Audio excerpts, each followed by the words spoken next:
بسم اللہ الرحمن الرحیم۔ حضرت حذیفہ رضی اللہ تعالیٰ عنہ فرماتے ہیں کہ میں نے رسول اللہ صلی اللہ علیہ وسلم سے عرض کیا کہ بیت المقدس اللہ تعالیٰ کے نزدیک ایک بڑی عظیم القدر مسجد ہے۔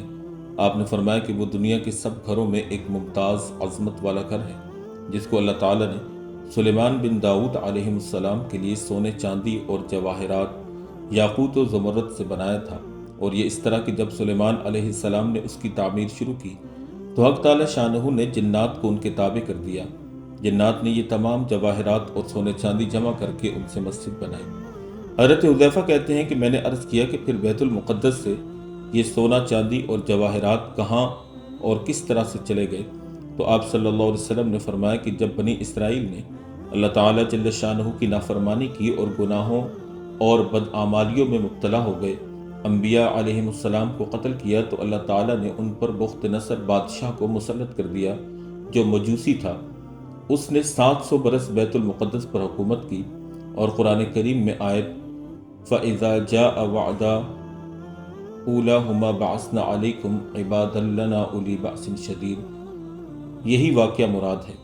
بخت نصر کا لشکر مسجد قدس میں داخل ہوا، مردوں کو قتل اور عورتوں بچوں کو قید کیا، اور بیت المقدس کے تمام اموال اور سونے چاندی جواہرات کو 1,70,000 گاڑیوں میں بھر کر لے گیا اور اپنے ملک بابل میں رکھ لیا، اور 100 برس تک ان بنی اسرائیل کو اپنا غلام بنا کر طرح طرح کی مشقت، خدمت، ذلت کے ساتھ ان سے لیتا رہا۔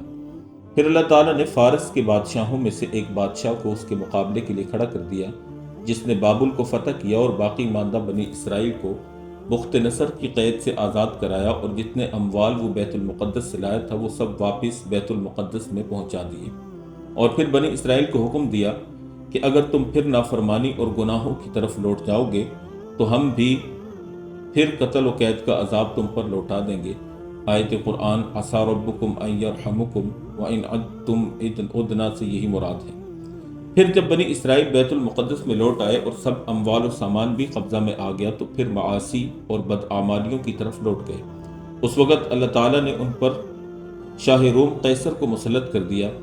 آیت فَإِذَا جَاءَ وَعْدُ الْآخِرَةِ لِيَسُوءُ وُجُوهَكُمْ سے یہی مراد ہے۔ شاہ روم نے ان لوگوں سے بری اور باہری دونوں راستوں پر جنگ کی اور بہت سے لوگوں کو قتل اور قید کیا، اور پھر تمام ان اموال بیت المقدس کو 1,70,000 گاڑیوں پر لاد کر لے گیا اور اپنے کنیسۃ الذہب میں رکھ دیا۔ یہ سب اموال ابھی تک وہیں ہیں اور وہیں رہیں گے، یہاں تک کہ حضرت مہدی پھر ان کو بیت المقدس میں 1,70,000 کشتیوں میں واپس لائیں گے اور اسی جگہ میں تمام اولین اور آخرین کو جمع کر دیں گے۔